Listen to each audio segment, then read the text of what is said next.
Bem-vindos ao Gênesis Revelado. Hoje caminhamos até um dos momentos mais solenes da história humana, quando Deus decide julgar a terra corrupta, mas preserva um homem justo e sua família.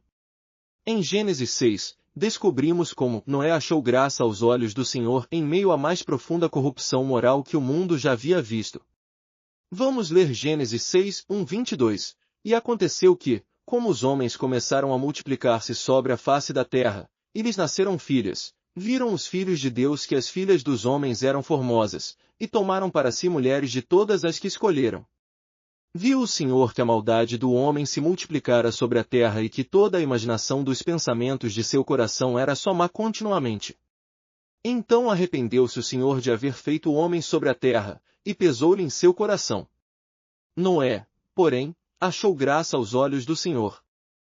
Há detalhes cruciais que frequentemente passam despercebidos nesta passagem.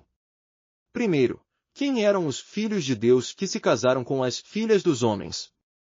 A interpretação mais consistente com o contexto bíblico é que eram os descendentes piedosos de Sete, que começaram a se misturar com os descendentes ímpios de Caim, quebrando a separação que Deus havia estabelecido. Segundo, Deus deu 120 anos de aviso antes do dilúvio, não foi uma decisão súbita, mas um longo período de misericórdia. Terceiro, a corrupção não era apenas moral, mas total, toda a carne havia corrompido seu caminho, sugere uma depravação que afetou até mesmo a ordem criada.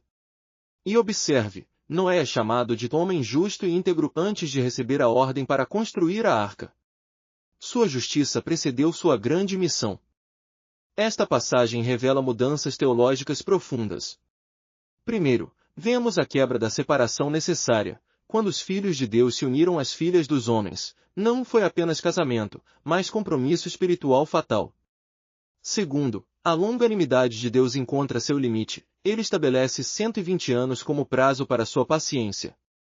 Terceiro, testemunhamos a criação que era muito boa se tornando tão corrupta que Deus se arrepende de ter feito o homem. Mas aqui está a beleza da graça. Mesmo no julgamento universal, Deus preserva um remanescente. A destruição não é o fim da história, é purificação para um novo começo. Como diz em Gênesis 6:19, e de tudo que vive, de toda a carne, 2 de cada espécie, meterás na arca, para os conservar vivos contigo. Deus sempre preserva a vida em meio ao julgamento. Nesta passagem, vemos elementos importantes sobre a ordem criada por Deus entre homem e mulher. O casamento entre filhos de Deus e filhas dos homens não foi apenas questão de escolha pessoal, mas quebra da ordem divina estabelecida. Quando os descendentes piedosos de Sete abandonaram os princípios de Deus e tomaram para si mulheres de todas as que escolheram, baseando-se apenas na aparência física, corromperam o propósito sagrado do casamento. A família de Noé, preservada na arca, representa a restauração desta ordem.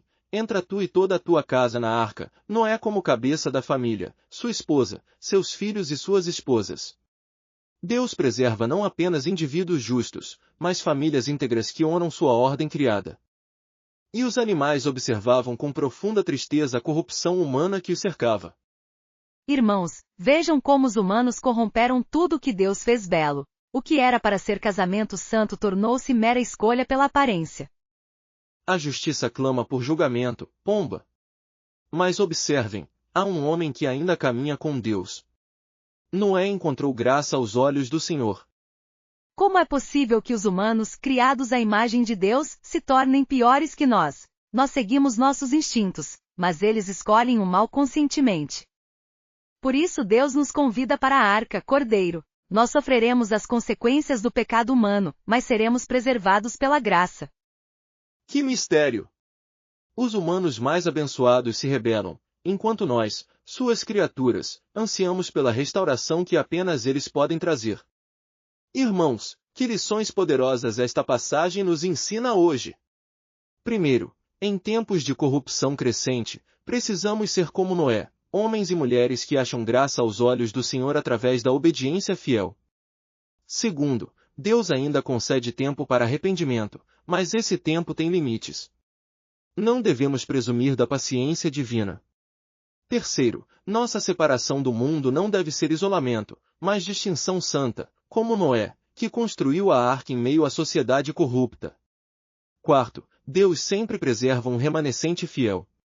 Mesmo quando tudo parece perdido, Ele tem seus planos de preservação e restauração. Como Jesus disse em Mateus 24:37, assim como foi nos dias de Noé, assim será também a vinda do Filho do Homem. Vivemos tempos semelhantes, precisamos encontrar graça aos olhos de Deus através da fé obediente. Oremos, Senhor, assim como Noé encontrou graça aos teus olhos em meio à corrupção de sua geração, concede-nos encontrar favor contigo através da obediência fiel.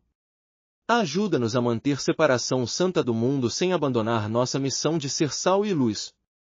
Dá-nos sabedoria para aproveitar os tempos de tua misericórdia para arrependimento e crescimento espiritual. E quando os tempos difíceis vierem, lembra-nos de que tu sempre preservas um remanescente fiel. Em nome de Jesus, nosso verdadeiro Salvador.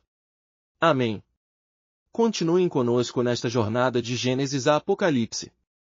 Até a próxima!